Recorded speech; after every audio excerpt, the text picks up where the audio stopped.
Hello class. आज आप लोगों के लिए बहुत ही शानदार और बेहतरीन टॉपिक लेके आए हैं ना। आगे पढ़ेंगे टाइप ऑफ फोर्स। अगर किसी बॉडी पे फोर्स लग रहे हैं तो फोर्स भी कई प्रकार के हो सकते हैं ना, कि एक तरफ से फोर्स लग रहा है, कि दोनों तरफ से फोर्स लग रहा है, कि एक ही तरफ से दो फोर्स लग रहे हैं ना। तो फिलहाल पहला फोर्स आता है बैलेंस फोर्स। बैलेंस फोर्स की बात करें, ज़्यादातर बच्चे क्या करते हैं, उनसे पूछा जाता है what is the balance force, तो वो बच्चे ये बताते हैं कि अगर किसी ऑब्जेक्ट पे सेम फोर्सेस लग रहे हैं तो उसी को बोलते हैं बैलेंस फोर्स। जैसे मैंने एक बॉडी ली, उस पर मैंने 5 न्यूटन लगाया, फिर मैंने 5 न्यूटन लगाया, तो हो जाएगा बैलेंस फोर्स, है ना। तो ये बैलेंस फोर्स की डिफिनीसन फिलहाल ये नहीं होती है। बैलेंस फोर्स की सिंपल सी डिफिनीसन होती है, अगर किसी बॉडी पे हम लोग फोर्स लगाते हैं और जो फोर्स का रिजल्टेंट होता है वो आ जाए जीरो।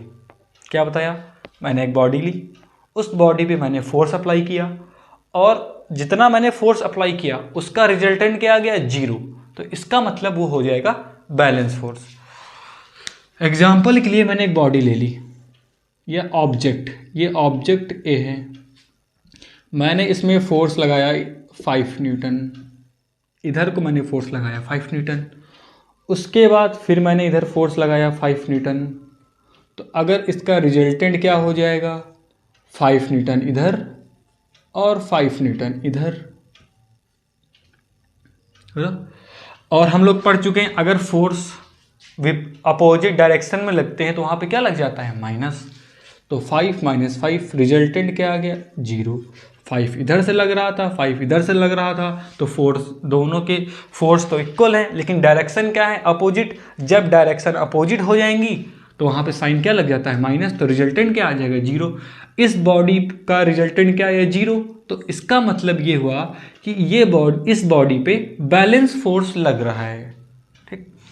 अच्छा, बैलेंस फोर्स अगर किसी भी बॉडी पे लगेगा तो वो बॉडी अपनी इनिशियल पोजीशन को चेंज नहीं करेगी। किसी भी ऑब्जेक्ट या बॉडी पे बैलेंस फोर्स लगेगा तो वो अपनी इनिशियल पोजीशन को चेंज नहीं करेगा। दूसरा ऑब्जेक्ट लेते हैं, मैं बी ऑब्जेक्ट, मैंने इसमें फोर्स लगाया 5 न्यूटन, फिर मैंने इस पर फोर्स लगाया 5 न्यूटन, तो यहाँ पे फोर्स तो इक्वल थे, लेकिन यहाँ पे बैलेंस फोर्स नहीं होगा। क्यों नहीं होगा, 5 न्यूटन लगाया फिर 5 न्यूटन लगाया तो बॉडी मूव करने लगेगी, और बैलेंस फोर्स में जो कोई भी बॉडी इनिशियल पोजीशन को चेंज नहीं करेगी। तो लिख लिए, मैंने ये पेन ले लिया है ना, इस पेन में मैंने इधर का फोर्स लगाया 2 न्यूटन। अगर इसको बैलेंस बनाना है तो इधर से भी फोर्स लगेगा 2 न्यूटन, तो इसका मतलब ये हो जाएगा बैलेंस फोर्स मैंने अप्लाई किया। अगर ऊपर से भी फोर्स लग रहा है 3 न्यूटन, अब तो ये बैलेंस रहेगा नहीं, तो बैलेंस करने के लिए नीचे से भी फोर्स लगाना पड़ेगा 3 न्यूटन। तो यहाँ पे दोनों फोर्सेस क्या हैं, इक्वल हैं, लेकिन अपोजिट डायरेक्शन में है ना। तो क्या यहाँ से समझ में आया, if we apply equal and opposite force on a body it is called balance force. अच्छा, इक्वल एंड अपोजिट का मतलब क्या हुआ, उस बॉडी पे इक्वल फोर्स लगनी चाहिए और उनकी डायरेक्शन अपोजिट होनी चाहिए। क्या अपोजिट होनी चाहिए, डायरेक्शन, अपोजिट डायरेक्शन लिख लेना यहाँ पे। अब यहाँ क्या लिखा है, balance force does not change state of motion. हम लोगों ने स्टेट ऑफ मोशन के बारे में पढ़ा, तो स्टेट ऑफ मोशन में क्या होता है, रेस्ट वाली जो ऑब्जेक्ट रहती है वो मोशन में आ जाती है, और जो मोशन वाली होती है वो रेस्ट में आ जाती है फोर्स अप्लाई करने पे, है ना। और उसका डायरेक्शन भी चेंज हो जाता है। क्या हो जाता है, डायरेक्शन चेंज हो जाता है। डायरेक्शन के साथ साथ स्पीड भी चेंज हो जाती है, या स्पीड या तो इंक्रीज होगी या फिर स्पीड डिक्रीज होगी। अब ये कार रेस्ट में है, इसमें मैंने कोई फोर्स नहीं लगाया, या फिर मैंने इसमें कोई फोर्स ही लगा दिया 5 न्यूटन इधर 5 न्यूटन इधर, तो ये रेस्ट पे है तो रेस्ट पे ही रहेगा, है ना। अगर ये मूव कर रहा है, ये 20 की स्पीड से मूव कर रहा है मैंने इधर से 5 न्यूटन फोर्स लगाया, उधर से भी 5 न्यूटन फोर्स लगाया, तो ये बॉडी क्या होगी, मोशन में रहेगी।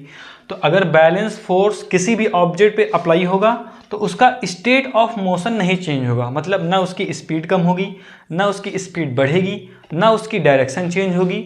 अगर वो बॉडी रेस्ट में है तो रेस्ट में रहेगा, मोशन में है तो मोशन में रहेगा। ठीक, it only change shape and size. Balance force लगने से बॉडी का केवल शेप और साइज चेंज हो सकता है, उसके अलावा कुछ चेंज नहीं होगा। तो ये फोर्स क्या होता है ना। तो बैलेंस फोर्स मैंने क्या बताया, अगर किसी बॉडी पे नेट रिजल्टेंट फोर्स क्या हो जाए, जीरो, तो बैलेंस फोर्स।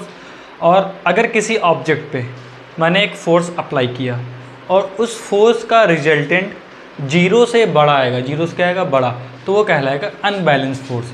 एग्जाम्पल ले लेते हैं, मैंने एक ऑब्जेक्ट ले लिया ए, इस पे मैंने एक फोर्स अप्लाई किया 8 न्यूटन का, इधर से मैंने फोर्स अप्लाई किया 10 न्यूटन का।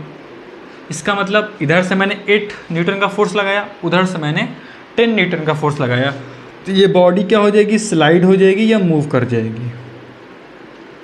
अच्छा, क्यों मूव करेगी, क्योंकि उधर का जो फोर्स है ज़्यादा है। अब यहाँ पे अगर रिजल्टेंट की बात करें तो रिजल्टेंट क्या होता है, 10 माइनस 8 बराबर 2 न्यूटन। तो यहाँ रिजल्टेंट क्या आ गया, 2, 2 क्या होता है, जीरो से बड़ा। इसका मतलब ये जो फोर्स होगा वो अनबैलेंस फोर्स होगा। दूसरा एग्जांपल ले लेते हैं, मैंने एक ऑब्जेक्ट ले लिया, मैंने 2 न्यूटन लगाया, फिर इधर मैंने 5 न्यूटन लगाया, तो इसका रिजल्टेंट कितना हो गया, 7 न्यूटन। रिजल्टेंट कितना हो गया, 7 न्यूटन, क्योंकि सेम साइड में लगेगा। अगर सेम साइड में लगेगा तो प्लस हो जाता है, अपोजिट साइड में लगेगा तो माइनस हो जाएगा। तो इसका रिजल्टेंट क्या आ गया, 7 न्यूटन, और 7 क्या होता है, जीरो से बड़ा। तो इसका मतलब यहाँ पे कौन सा फोर्स लग रहा है, अनबैलेंस फोर्स। अच्छा, बैलेंस फोर्स में बताया कि अगर किसी ऑब्जेक्ट पे बैलेंस फोर्स लग रहा है तब स्टेट ऑफ मोशन नहीं चेंज होगा, लेकिन अगर अनबैलेंस फोर्स है तो वहाँ पे स्टेट ऑफ मोशन चेंज हो जाएगा। क्या चेंज हो जाएगा, it can change state of motion. अब मैंने किसी ऑब्जेक्ट पे अनबैलेंस फोर्स लगाया, इसका मतलब स्टेट ऑफ मोशन चेंज होगा। स्टेट ऑफ मोशन का मतलब अगर बॉडी रेस्ट में है तो मूव करने लगेगी, अगर कोई बॉडी मूव कर रही है तो हो सकता हो वो रेस्ट में आ जाए, या फिर उस बॉडी की स्पीड बढ़ भी सकती है और स्पीड कम भी हो सकती है। उसके साथ साथ बॉडी की डायरेक्शन भी चेंज हो सकती है। इसी को तो बोला था स्टेट ऑफ मोशन होता है ना। तो क्वेश्चन क्या बनता है, what is the difference between balance force and unbalance force. कि अगर किसी ऑब्जेक्ट पे बैलेंस फोर्स लग रहा है तो वहाँ पे स्टेट ऑफ मोशन नहीं चेंज होगा, पर शेप और साइज चेंज हो सकता है। और अनबैलेंस फोर्स में स्टेट ऑफ मोशन भी चेंज हो सकता है और शेप एंड साइज भी चेंज हो सकता है ना।